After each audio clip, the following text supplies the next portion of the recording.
कुछ ही दिन पहले मैंने वीडियो डाली थी और मैंने वीडियो में बताया था कि UFBU IBA meeting month and यानी कि 30 जून तक हो सकती है। लेकिन उस वीडियो में कमेंट्स थे कि ये भाई ऑथेंटिकेटेड न्यूज़ नहीं है।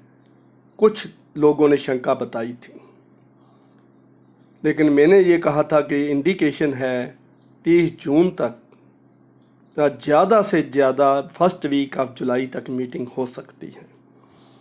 आज मैं वही बात आपके साथ कन्फर्म्ड शेयर करने जा रहा हूँ। आईबीए ने यूएफबीयू को आज ही एक लेटर लिखा है, अभी 10 जुलाई 2020 को मैं वीडियो डाल रहा हूँ। 10 जुलाई 2020 का ही ये लेटर है और अभी मेरे हाथ में पहुँचा है और 1 घंटा पहले आईबीए ने इसको साइन किया है और इसमें बताया है कि 22 जुलाई बुधवार वेडनेसडे को, आज मैं आपको सारा 2-4 लाइनें इसकी पढ़ के सुना देता हूँ। ये देखिए, इसमें लिखा हुआ है कि संजीव कुमार बंदलिश को convener United forum of bank union UFBU and general secretary national confederation of bank complies state bank of India sector 17A Chandigarh को लेटर लिखा है। HR&IR 10 जुलाई 2020 है।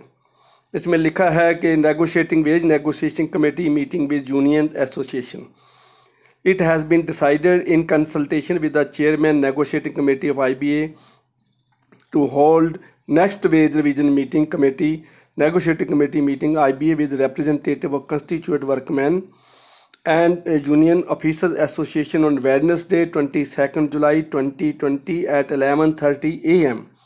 11:30 बजे जो है meeting committee room of IBA world trade centre Cuffe Parade Mumbai, बुधवार का दिन है 22 जुलाई का जो है, उस दिन उन्होंने बॉम्बे में मीटिंग रखी है।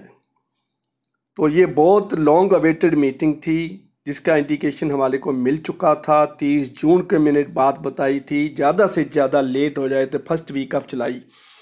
तो कोरोना का जो मार पड़ गई है बॉम्बे को ज़्यादा पड़ गई है और उसमें 16 जून से 30 जून तक जो बॉम्बे लॉकडाउन रहा है, महाराष्ट्र लॉकडाउन रहा है और कल 30 जून से लेके उन्होंने 31 जुलाई तक इसको बंद कर दिया है। पूरे महाराष्ट्र को लॉकडाउन कर दिया गया है, ये आपने सभी को पता है। और उसके दौरान जो है ये मीटिंग जो होनी, इसकी बहुत ही वैल्यू है, इसकी इम्पोर्टेंस है और इसका मतलब आईबीए की ये कॉल के पीछे भी कोई गवर्नमेंट का प्रेशर हो सकता है। तो इसलिए जो इंडिकेशन हमारे को पहले मिले था, क्योंकि ये वीडियो कॉन्फ्रेंस के थ्रू या वर्चुअल मीटिंग के थ्रू भी कर सकते थे, मैंने पहले वीडियो में बताया है, लेकिन ये सामने ही मीटिंग कर रहे हैं कोरोना के टाइम में सोशल डिस्टेंसिंग रख कर, मास्क पहनकर, जैसे भी ये मीटिंग करेंगे। लेकिन ये मीटिंग पहले होनी चाहिए थी। 3 साल हमारे पूरे होने को जा रहे हैं। 1 नवंबर 17 से वेज रिवीजन ड्यू है, 36 महीने पूरे होने वाले हैं। अगर इस मीटिंग में 22 जुलाई को भी हो जाता है फाइनल, तो भी समझ लो कि एरियर मिलेगा एम्प्लाई को अक्टूबर नवंबर में जाकर। तो ये सारा कुछ फाइनलाइज होने में बहुत देर लग जाएगी, क्योंकि बैंक एम्प्लॉइज़ की बहुत मांगे हैं। वेज रिवीजन की मांग है, वो 12% पे 15% पे अटके हुए हैं। स्पेशल अलाउंस की बात करनी है, स्पेशल अलाउंसेस में मर्ज करना है। उसके बाद जो है क्लरिकल की अपनी डिमांड्स हैं, ऑफिसर्स की अपनी डिमांड है, रेगुलेटेड वर्किंग आवर्स की डिमांड है, वोमेन स्टाफ की अपनी डिमांड है। जो वोमेन स्टाफ है, स्पेशल वर्क स्पेस पर वोमेन, प्रेग्नेंट वोमेन, उनके लिए भी अपनी उनकी डिमांड्स हैं। और उसके बाद जो पीटीएस है, पार्ट टाइम एम्प्लॉइज़ जो हैं, पार्ट टाइम जो पैसेंजर हैं, कॉन्ट्रेक्चुअल एम्प्लॉइज़ हैं, उनके ऊपर भी बहुत लंबा टॉपिक है, उनके बारे में भी बहुत बात होनी बाकी है। उसके बाद है रिटायरीज़ का इशूज़। पेंशन रिवीजन 25 ईयर से नहीं हुई है, स्पेशल अलाउंस को पेंशन में मर्ज नहीं किया गया है, पेंशन में कंसिडर नहीं किया गया है।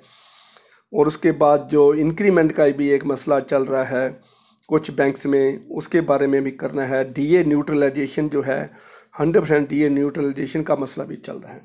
तो इतने इश्यूज़ हैं हर एक स्टाफ का, चाहे वो कंट्रेक्चुअल लेबर है, कैजुअल लेबर है, उसके बाद जो पार्ट टाइम एम्प्लाई हैं, फिर मैसेंजर्स की अपनी डिमांड्स हैं, और कोरोना के बीच में बीमारी के आने के कारण, इन्फेक्शन के डर के कारण 18 लोगों की बैंक एम्प्लॉइज़ की, ऑन ड्यूटी एम्प्लॉइज़ की कोरोना से मौत हो चुकी है। AIB ने ये लेटर जो है इसकी लिस्ट IB को दे दी है। तो उसके मद्देनज़र जो है और भी डिमांड्स बढ़ गई हैं, और उसके बारे में इसलिए मैं आपको बता रहा हूँ कि ये मीटिंग जो है बहुत फ्रूटफुल और मीनिंगफुल हो सकती है, क्योंकि इसके बाद देखो कोरोना का तो एंड नज़र नहीं आ रहा है, और यूनियन का जो प्रेशर है वो भी ज़्यादा नहीं रहा, क्योंकि यूनियन कोरोना के बहाना बनाकर अपनी इस आड़ में, कोरोना की आड़ में चुप बैठ गई थी। कोरोना ख़त्म होगा तब मीटिंग होगी। अब IBA ने ये स्टेप लिया है, तो ये बहुत खुशी की बात है बैंक एम्प्लॉइज़ के लिए। और उन्होंने जो लेटर में बताया है कि कौन कौन से यूनियन के कितने रिप्रेजेंटेटिव आएंगे, वो मैं आपको बता देता हूँ। All India bank employees association AIBE के 2 रिप्रेजेंटेटिव होंगे, national confederation of bank employees NCBE के 2 होंगे, bank employees federation of India BEFI का 1, Indian national bank employees federation INBEF का 1, national organisation of bank workers NOBO 1, all India bank officers confederation IBOC के 2 representative होंगे, IBOC के officer union के। All India bank officers association 1, Indian national bank officers congress INBOC का 1, national organisation of bank officers NOBO जिसको कहते हैं उसका भी 1 है।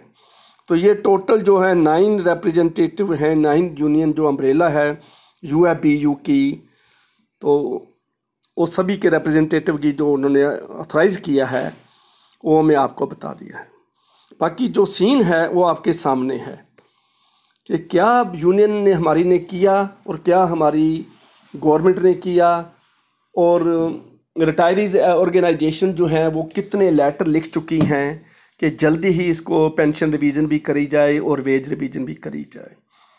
और दूसरी तरफ वी बैंकर जो हैं वो चीफ लेबर कमिश्नर के साथ मीटिंग करने जा रहे हैं कि बैंकर के ऊपर CPC सेंट्रल पे कमीशन को लागू किया जाए।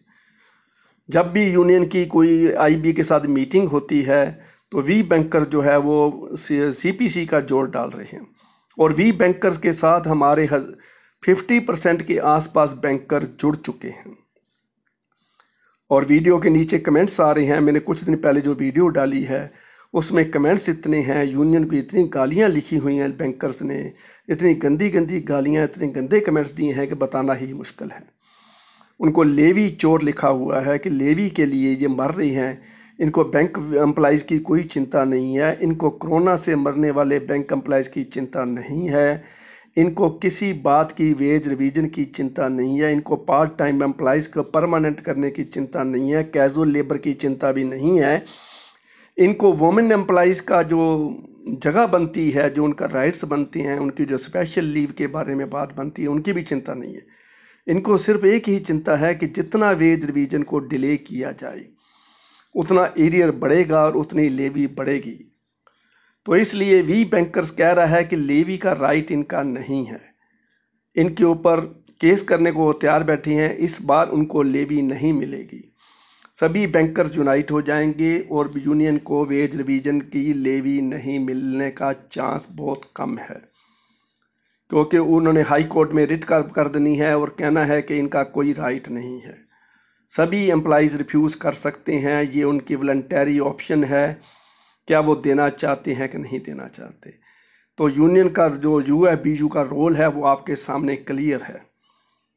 और ये हो सकता है कि UFBU IBA को मना कर दे कि हमारे सारे मेंबर्स कोरोना के मद्देनज़र, कोरोना में ट्रेन्स बंद हैं, 12 अगस्त तक फ़्लाइट्स भी कुछ बंद हैं, तो वो कोरोना का बहाना बनाकर इस मीटिंग को पोस्टपोन भी करवा सकते हैं, ये भी हो सकता है। लेकिन उनका जो नीयत है, IBA ने लेटर निकालकर उनकी नीयत को साफ करने का एक मौका बैंकर्स को और दे दिया है। बैंक एम्प्लॉइज़ के सामने उनका जो असली चेहरा है, रियल फेस जो है बैंकर्स के सामने आ जाएगा। अगर वो मीटिंग में जाते हैं और पहला की तरह ही चाय पानी पीकर बातचीत करके खाना पीना खा के होटलों में स्टे करके वापस आ जाते हैं और अगली डेट फिक्स करे बिना आ जाते हैं, तो फिर भी उनका असली चेहरा सामने आ जाएगा, क्योंकि 3 साल होने को हैं और 3 साल के अंदर ये मीटिंग का एक मौका मिला है। कोरोना के होते हुए मौका आईबी ने दे दिया है बैंकर्स भाइयों को। तो अगर ये मौका खुंझ गया, अगर मौका गवा बैठे, if we lose such an opportunity, वो bankers will be great losers. और मैं साथ के साथ रिक्वेस्ट भी करूंगा को all India bank retirees action forum, तो जितनी भी रिटायरीज ऑर्गेनाइजेशन हैं, all UFB, united forum of bank retiree, UFB are, तो सभी भाई मेरे दोस्त रिटायरीज हैं, मैं उनके ग्रुप्स का मेंबर हूँ, उन्होंने मुझे अपने ग्रुप में ऐड किया है। तो उनकी जो डिमांड चली आ रही है, जो उनके लेटर यूएफबीयू को लिखे गए हैं, उनके जो लेटर आईबी को लिखे गए हैं, उनके जो लेटर मिनिस्ट्री ऑफ फाइनेंस को लिखे गए हैं पेंशन रिवीजन के बारे में, 25 ईयर से, जो 25 साल से पेंशन रिवीजन नहीं हुई है, उसको भी हवाला देंगे, उसके ऊपर भी पूरा ध्यान देंगे।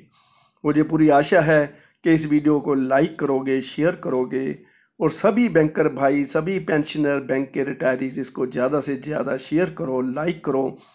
और सब्सक्राइब का बटन भाइयों बिल्कुल फ्री है, इससे किसी ने डरना नहीं है, इसके कोई बिल नहीं आता है, तो इसको दबाने में कोई हर्ज नहीं है। आप भी दबाएं, अपने दोस्तों, मित्रों, रिश्तेदारों से, बैंक के कस्टमर से भी इसको दबाएं।